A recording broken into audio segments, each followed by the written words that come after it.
Evidence கேட்குறாங்க. அது document evidence வந்துட்டு போகுது.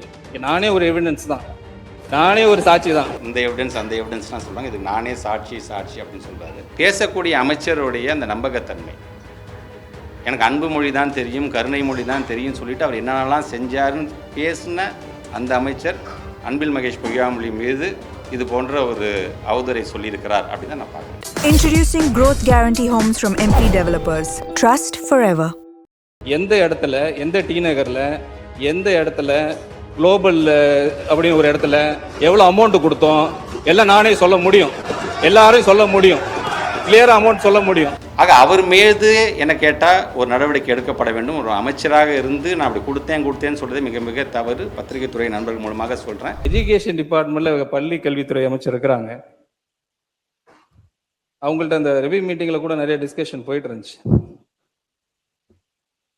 நிறைய முறைகேடுகள்லாம் சொல்லிட்டு இருந்தாங்க. நிறைய பேர் மேலே வழக்கெல்லாம் போட்டிருந்தாங்க. சில இடத்துல பார்த்தீங்கன்னா கட்டாயப்படுத்தி தான் காசு வாங்கியிருக்கிறாங்க. அதில் ஒரு மிகப்பெரிய ஒரு பாதிக்கப்பட்ட ஆள் நான். கட்டாயப்படுத்தி இது நிறைய இடத்துல நான் பதிவு பண்ண விரும்புகிறேன். அதுக்கு முழுக்க காரணம் என்னன்னு கேட்டீங்கன்னா, இங்கே சாட்சின்னு கேட்குறாங்க, எவிடன்ஸ் கேட்குறாங்க. அது டாக்குமெண்ட் எவிடன்ஸ் வந்துட்டு போகுது. இங்கே நானே ஒரு எவிடன்ஸ் தான், நானே ஒரு சாட்சி தான். ஃபார்மர் எஜுகேஷன் மினிஸ்டர் அவர் சபையில் இல்லை, அப்படி இருந்தால் சொல்லியிருக்கணும். பட் வேறு வழி கிடையாது. நான் டிஸ்க்ளோஸ் பண்ணக்கூடாதுன்னு நினச்சேன், அவர் வழி இல்லை. கடந்த 3 நாட்களாக இந்த சப்ஜெக்ட் இப்படி சுற்றிக்கிட்டே இருக்கு. இதுக்கு ஒரு முற்றுப்புள்ளி வச்சு ஆகணும். நாளைக்கு வேணா அவங்க கேஸ் போட்டுக்கிட்டோம், டிஃபமேஷன் கேஸ் போட்டுக்கிட்டோம், இல்லை என்கொயரி போட்டு நானே வரேன், டைரெக்டாக அவரை ஃபேஸ் பண்ணலாம்.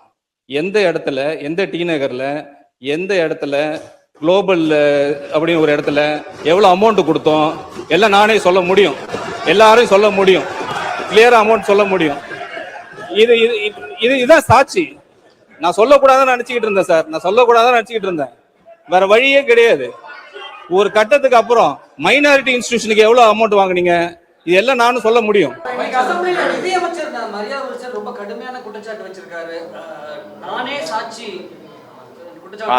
பார்த்தேன். நீங்கள் பார்க்குற மாதிரி தான் நானும் பார்த்துட்டே இருந்தேன். ஹையர் எஜுகேஷன் சம்மந்தமாக அவர் பேசிகிட்டே இருக்கும்போது சம்மந்தமே இல்லாமல் திடீர்னு நடுப்புற உள்ள போந்து இதுக்கு நானே சாட்சி, இந்த எவிடன்ஸ் அந்த எவிடன்ஸ்லாம் சொல்கிறாங்க, இதுக்கு நானே சாட்சி அப்படின்னு சொல்கிறாரு.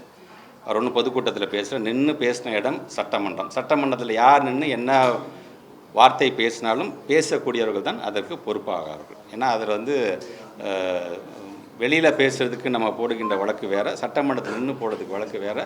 கொடுத்தேங்கிறதே மிகப்பெரிய ஒரு தவறு தான். அவர் பேசினதை நான் கவனிச்சு தான் இருந்தது. நான் குறிப்பாக ஒரு 2 மாதத்துக்கு முன்பாக பார்த்திங்கன்னா ஒருத்தர் என் மீது ஒரு அவதூறை போட்டு இந்த மாதிரியான சில பிரச்சனைகள் நடந்திருக்கின்றது, ஒரு குறிப்பிட்ட பகுதியில் ஒரு அலுவலகத்தை வச்சு இவங்கெல்லாம் செஞ்சுருக்காங்க. அப்படிங்கும் பொழுது 50 கோடி ரூபாய் அவர் மீது நான் மான நஷ்ட வழக்கை நான் போட்டு அதில் ஸ்பெசிஃபிக்காக என்னோடய அஃபிடவிட்டை நான் மென்ஷன் பண்ணியிருக்கேன். இவர் இந்த ஏரியாலாம் சொல்லியிருக்காரு, இதுக்கும் எனக்கும் சம்மந்தமே இல்லைன்னு சொல்லி இன்றைக்கி அவர் மேலேயும் ஒரு வழக்கு போடப்பட்டது. காரணம், கடந்த டிசம்பர் மாதம் அன்றைக்கு அவர் முறையாக பள்ளிக்கூடங்கள் நடத்தவில்லை என்கின்ற கண்டுபிடிப்பை லோக்கலில் இருக்க எங்களுடைய ஆஃபீஸர்ஸ், எஜுகேஷன் ஆஃபீஸர்ஸ் கண்டுபிடிக்கும் போது உடனடியாக ஒரு மேலே வழக்கு பண்ணி, இல்லை சார் அவர் பேக்ரவுண்ட் இந்த மாதிரி இருக்குது சார், அங்கே மேலோட எந்த இடமாக இருந்தாலும் சரி உடனடியாக ஒரு மேலே நீங்கள் வழக்கு போடுங்க.